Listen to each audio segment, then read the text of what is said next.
真係唔好隨便辭職。有份爛工雖然好慘，但冇咗份工仲要還債更慘。網友話返工最攰唔係加班，係明知冇意思，仲要日日扮投入。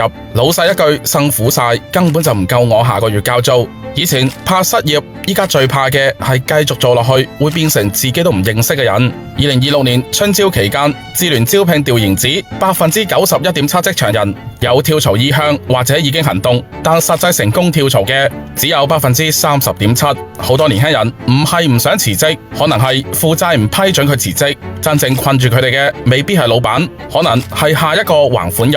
年輕人信貸產品滲透率高達86.6%，零負債人群只佔13.4%，有實質性負債人群約44.5%。超過90%年輕人用過消費金融產品。另一邊，2026屆高校畢業生預計1270萬，青年就業競爭仍然劇烈，平均每個職位可能收到幾十份投遞。以前講負債，大家會諗到買樓、買車或者係創業失敗，但今時今日，好多年輕人嘅負債根本就冇咁大場面。佢可能只係一部手機，每個月499，一張健身卡分期12期，去一次旅遊先用後付，外賣月付，一張演唱會門飛分期，每一筆都唔大，細到你根本就唔會驚，細到你覺得下個月少啲出去食飯就得。但問題係人生唔會只會得一筆499，一筆499叫方便，5筆499叫壓力，10筆499就叫你每個月出糧之後先還清前幾個月嘅自己。講真，依家好多工作真係唔值得美化，人工唔高，老細中意半夜發消息，同事表面客氣，背後講你壞話，開會開2-3個鐘，最後結論係下次再研究。日日返工，返到個人好似冇晒電。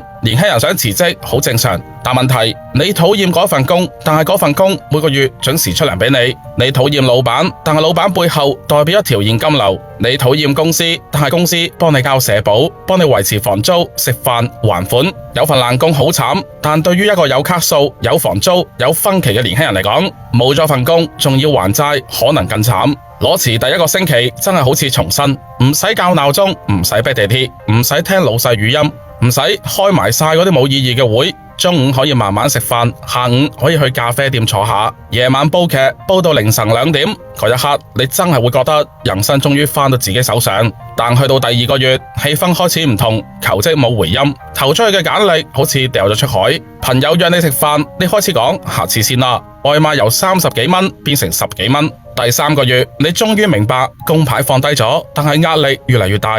以前大家炫耀嘅可能係名牌手袋、豪車、高級餐廳，但今時今日，年輕人之間有一種更隱形嘅炫耀，就係冇負債。一句我冇負債，可能比一隻名牌手袋更加令人羨慕。因為冇負債，代表你下個月嘅工資大部分都係屬於你自己㗎。你想換工作，有一啲緩衝；你遇到衰老闆，唔至於一啲退路都冇。小編唔係叫你感恩爛公司，更加唔係叫你接受無止境加班、低薪、高壓、精神內耗。一份工如果真係傷身、傷心、傷尊嚴，你當然可以走，亦應該為自己揾更好嘅路。但問題係走之前最好先做4件事：第一，查清楚自己每個月固定還款有幾多；第二，留出3到6個月嘅生活費；第三，未走之前先投簡歷，先揾到下一份差唔多嘅工作，唔好心急離開而家公司；第四，學一樣可以增加收入或者提高議價能力嘅技能。真正清醒嘅離開，唔係一封辭職信，係一份 offer， 係一份緊急存款，